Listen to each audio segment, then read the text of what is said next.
नमस्कार साथियों, मैं आज आप सबके सामने एक नई कविता के साथ प्रस्तुत हूँ जिसका शीर्षक है शहीद।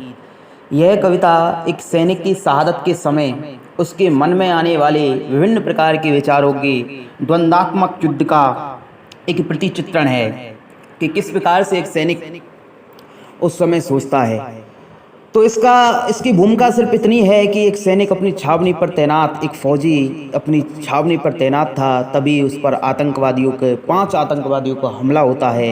वह सैनिक, वह फौजी 4 आतंकवादियों को अपने वीरतापूर्ण कार्यों से समाप्त कर देता है, किंतु 5वें आतंकवादी की गोली उसके सीने पे लग जाती है और वह सैनिक आज धरती पे जाके टिक जाता है, यानी कि धराशायी होने की स्थिति में आ जाता है। जैसे ही वह सैनिक ज़मीन पर, यानी कि भारत माता की इस पावन ज़मीन पर गिरता है, तब उसके मन में जो विचार आते हैं उनका ही चित्रण इस कविता में किया गया है कि गोली लगी जब उसके सीने पर, जा गिरा भूमि पर वह वीरवर, हालांकि कर हताहत शत्रुओं का दल, टिका एक सिंह पा धरती का संबल। तभी उसकी आंखों के सामने घनघोर अंधेरा छा गया, मानो मोहे का पास ही महाकाल बन के आ गया।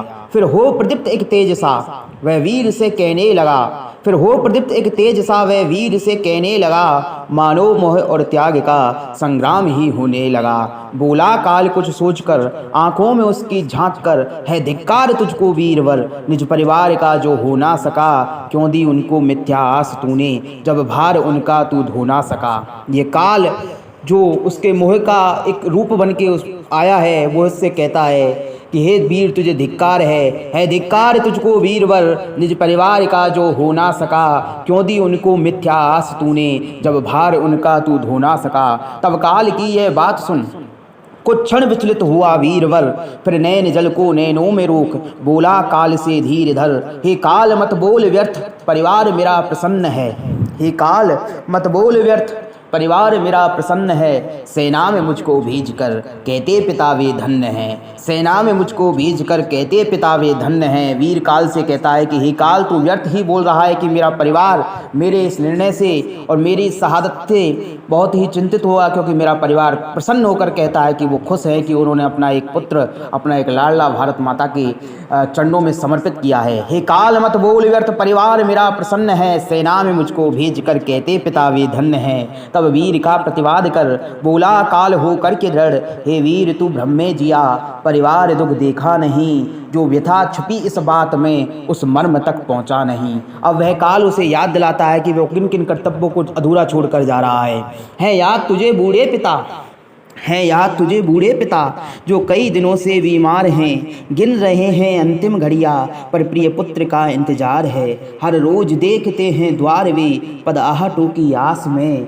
शायद तुझे ही खोजते हैं टूटती हर सांस में। है याद तुझे बूढ़े पिता, जो कई दिनों से बीमार हैं, गिन रहे अंतिम घड़ियां, पर पुत्र का इंतजार है, हर रोज देखते हैं द्वार वे, पद आहटों की आस में, शायद तुझे ही खोजते हैं टूटती हर सांस में। है याद तुझे वह वृद्धा माँ, है याद तुझे वह वृद्धा माँ, जो तेरी याद में ही रोती है, असहाय पा गृह स्वामी को गृहभार खुद ही ढोती है, पर उसे अभी भी आस है मन के किसी एक कोर में, पर उसे अभी भी आस है मन के किसी एक कोर में, शायद ढूंढती है दीप वो विपदाओं के इस घोर में, शायद ढूंढती है दीप वो विपदाओं के इस घोर में। फिर क्या हुआ उस वादे का जो तू छोटी से करके आया है।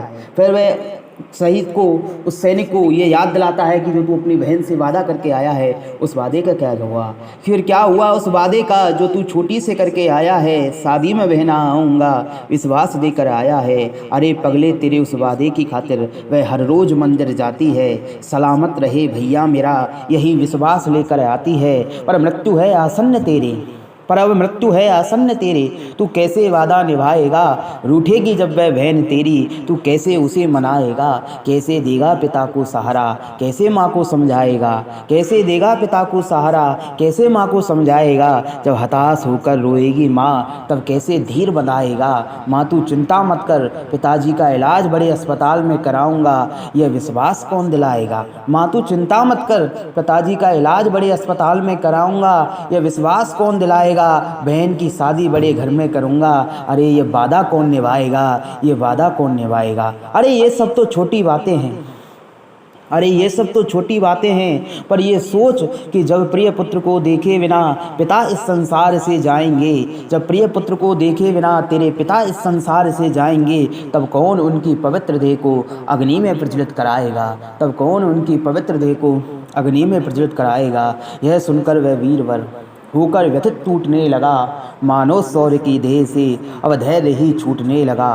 तभी अचानक उसके सामने एक रोशनी खिलने लगी। माँ भारती की वह करुणामयी तस्वीर सी दिखने लगी।